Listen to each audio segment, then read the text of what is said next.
All right, coach, coming off another weekend split, took down number 10 Providence Saturday 2-1 final, penalty-filled game, but turning the attention now to another ranked opponent, Massachusetts home and home, kicking off Friday at Toscano. Just want to get your thoughts ahead of the weekend series. Yeah, well, clearly, I think a point of emphasis this week is not to take as many penalties. I think UMass has one of the better power plays in the league with Morrow, Ufko, Suniev, Musa. I mean, it's very, very good power play.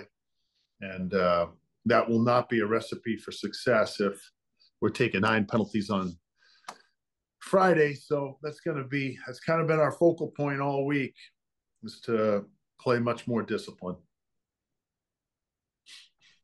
All right, we'll open it up for questions. Joe, you want to start us off? Thanks. Good morning, Coach. How are you? I'm great, Joe. You? I'm good, thanks. Is that a mental thing, Cav? Not taking penalties? Is it a physical thing? What's the is it trying to do too much? What's the solution in your opinion? Yeah, sometimes when you get beat the night before, and we haven't taken 9 penalties in a game yet this year, but you're desperate and you're playing. You want to play very physical and you want to compete on pucks, but there's also a mental aspect to it. Yeah. I mean, you got to control your own stick. We took hooking penalties, tripping penalties. Uh, you can't hit guys from behind. You can play physical, but you got to play physical in the right way. And as I said, we've been really focusing on it this week. John Spetz is a guy that's been just rock solid for you. He's among the league leaders in blocks. What has he done to improve his game from the time he got to you to now? Well, he's a hockey junkie. There's no question about that. He's probably one of the few kids on our team that he'll watch every practice. We film every practice, and he'll probably watch every practice. He's tries to be as detailed as he can with his game. He's really put in the work off the ice this past summer and this season. So, that's why he's continuing to play so many minutes for us. Thank you. Mm-hmm. Randy, we'll go over to you. Thanks, Colin. Good morning, Coach. How are you today? Good morning, Randy. I'm great, thanks. Chase Bradley's production last 3 years has been that trajectory I think you'd probably like to see, right? More production every year, a little bit better every year. What is he doing this year and that he's done throughout his career?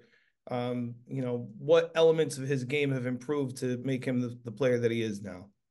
Well, he's playing the same game. I just think he's probably getting more opportunities now, with our club. But and to his credit, he's just like, that's what you want out of a player. You want to see them develop and get better. And he's getting more shots on net. He's a kid that I would say, he's got to be in the conversation of one of the best power forwards in the league. I mean, he's as physical a player as there is in the league, and he can back it up by filling the net as well. So he's really, when you can have those types of players, they're instrumental in your team's success. Hyder comes back with a big performance, 42 saves. We've seen Sergev do that too. Do you have like a friend? Is it that healthy, friendly competition kind of situation where the goalies are kind of, when they get their number called, bouncing back? And have you liked that and their response when they get their numbers called? Yeah, I do. I think a lot of credit should go to Vince Stiletti, the goaltending coach, because he's been able to keep, Arsini went through kind of a tough stretch, and Vince kept them mentally focused. And when he got his chance, he stood tall for us. And same thing with Ethan. Ethan kind of went through a tough stretch, but Vince stayed with him, and he came up really big for us the other night. Thank you. Yeah. And we'll head over to you. Do you have any theories as to why you guys have struggled at Toscano this season? No, I wish you could help me out with that, Dan. I don't. It doesn't make sense. It doesn't make sense to me. But I might have told you this at one point. I think it was 2008. When I was at BC, we had a losing record at home and won a national title. So I'm hoping maybe that's a foreshadowing of what's to come. But I don't know. I'm focusing on, we have won games here at Toscano, so I'm going to focus on the ones we've won and try to manifest that magic into this Friday night. I think you have played a lot of Friday nights at Toscano, at least recently. So um, you had Connecticut Ice where you won on Friday night, but could it be something to not starting off the weekend as well as you could? I just think everybody's reading into it too much. There's a thousand reasons why you win games and you lose games, and everybody's focusing on us losing at home, but why aren't we focusing on how well we're playing on the road? I mean, I don't know, I get it. I understand it. I should say this. I don't understand it, but I get why everybody keeps asking the question. I just think we have to, focus on just playing our very best game Friday night. I don't get too caught up with home wins or road wins. I get caught up with, are we playing consistent? And I don't believe we've been playing consistent hockey.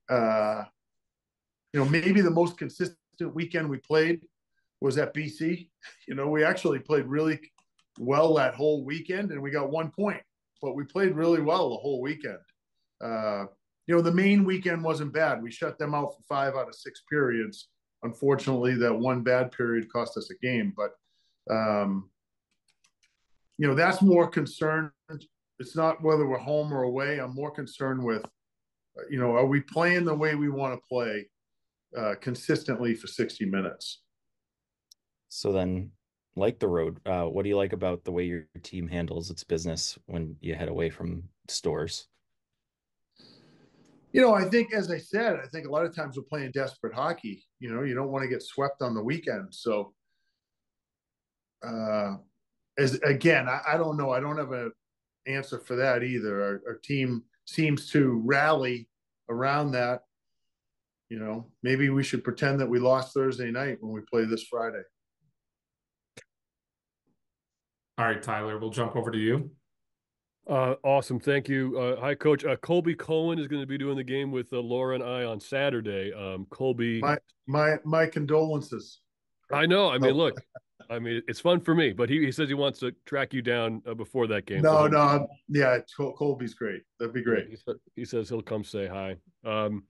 I was going to ask about game 1 versus game 2 in a weekend. That's covered. How about Jake Valou? I think 8 games back now. Is he back to 100%, you think? What do you see out of him?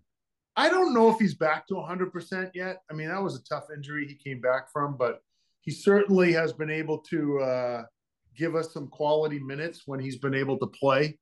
The thing about him is, you can kind of play him up and down your lineup. He's very, very reliable. He's heavy on pucks, smart, never out of position. He's a guy that you can. I'm very confident I know what we're going to get night in and night out of Jake Valou, and that's a comforting feeling as a coach. And my only other one was, any guys on the lineup who you feel like the goals are going to come very soon? Maybe they're getting in position to score but haven't quite done it yet. Anyone to look out for in that regard? I think Joey Muldowney's playing great hockey for us right now. He seems to be getting 1 or 2 grade A chances a night. I think he's got to really bear down and get more pucks on net, but I really like the way he's playing right now. Awesome. Thank you. Mm-hmm. Laura, we'll jump over to you. Hey, Coach.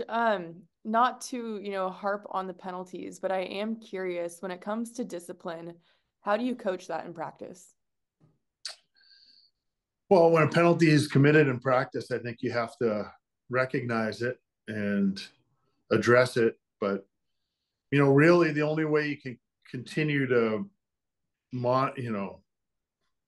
preach discipline is if you have repeat offenders, it's splinters, sit them on the bench. That usually is what, hockey players will respond to the most. And you don't like to coach that way, but hopefully, that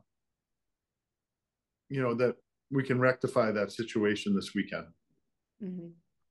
And I know you touched on Chase Bradley already, but he's been a player that's been consistent for you guys throughout this season. I know you've had players that have played consistently, but haven't necessarily scored consistently. So what's it been like having his consistent production this season? What has that done for your team? It's been great, but you touched on it. It's not so much Chase's production. He's consistent every night. And he can affect the game in so many different ways. He's an outstanding penalty killer.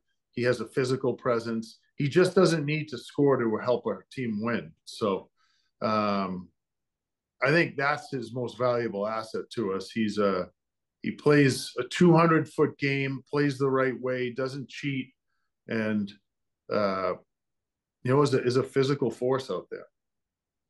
What's he like kind of off the ice? Like, what's he like to coach?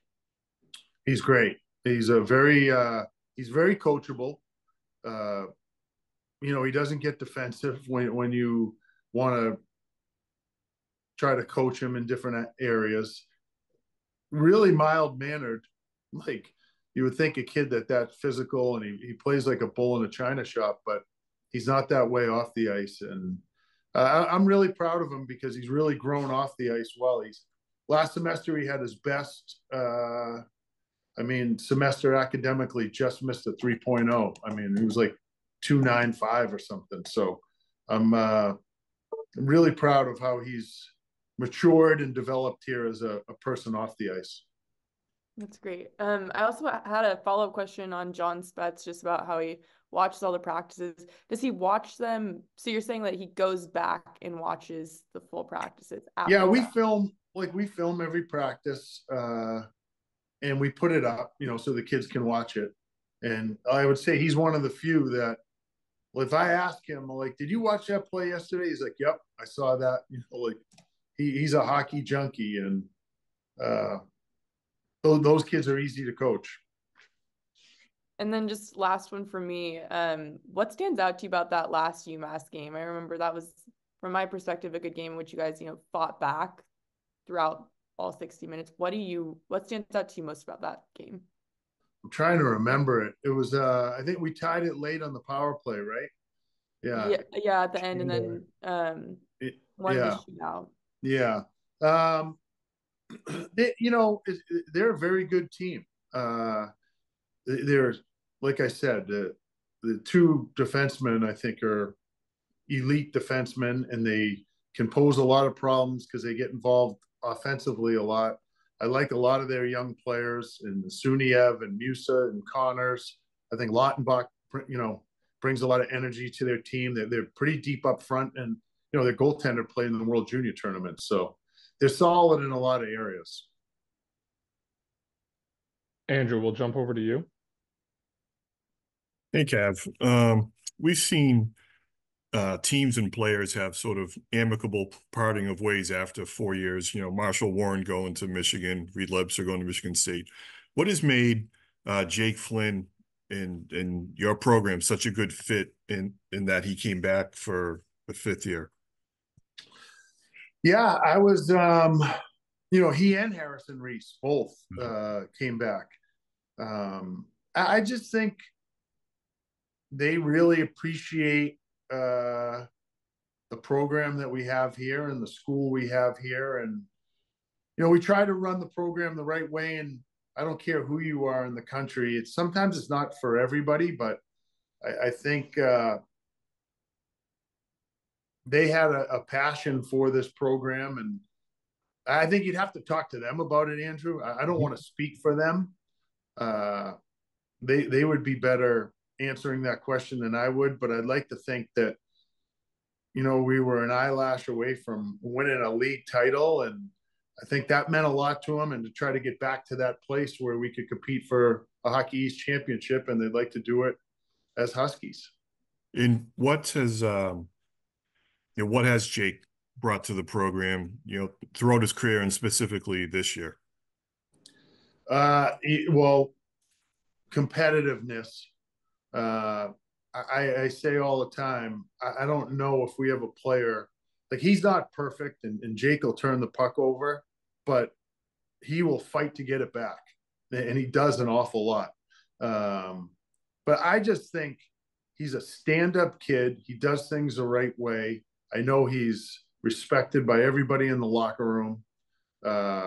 Tough as nails. I mean, and he's just an awesome kid to coach. He really is. He's when you do things the right way on and off the ice, consistently for 4 years, 5 years, I should say. Mm-hmm. That's why you get into this business, Andrew. I mean, winning trophies and that stuff is really nice, but being able to develop a relationship with a kid like Jake Flynn and watch him mature over 5 years and know that he's going to be a very productive person in society when he leaves here. I mean, that's the fun part of coaching. Thank you. Yep. Joe, we'll head over to you. Thanks. Hey, Cav, can we circle back to their power play? What makes it so good? Well, Ofco is very good at getting pucks down in the net. Morrow has a great shot and great feel of when to shoot, when to pass. Suniev has an awesome shot. So when you got 3 guys up top that are a threat to shoot every time, it puts a lot of pressure on your penalty kill. And then Musa in the middle is excellent at distributing the puck. And I'm not sure who they have down in front right now. I think they've gone back and forth with different guys in front. But if it's Connors or they're just good players, big bodies in front of the net. And I would say that's it, Joe. When you have 3 guys up top that are all a threat to fire that puck to the net, it really puts a lot of pressure on your penalty killers. And are you guys pretty healthy for the weekend? As of today, yeah.